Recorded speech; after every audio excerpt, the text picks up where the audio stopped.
Good morning, spectators. Today, on Saturday, 4 January 2025, I am Muhammad Alfian Mahrus from ICT News. Like to accompany you for the 5 minutes with the current and actual information. So, let's start to the news today.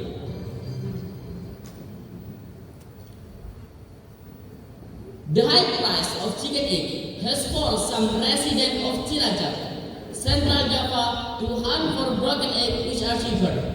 Because approaching Christmas and New Year's, the price of chicken eggs, which are usually sold for 25,000 rupiah per kilogram, has now reached 32,000 rupiah per kilogram, or increased by 7,000 rupiah.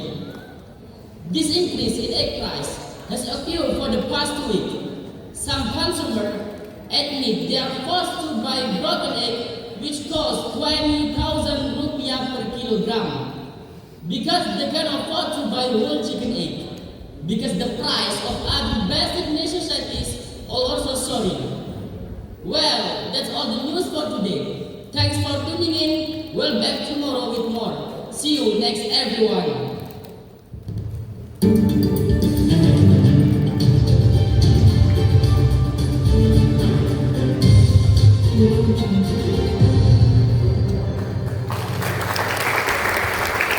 That was Anissa Kali Nichols, harus lagi di bawah yang Cilacap,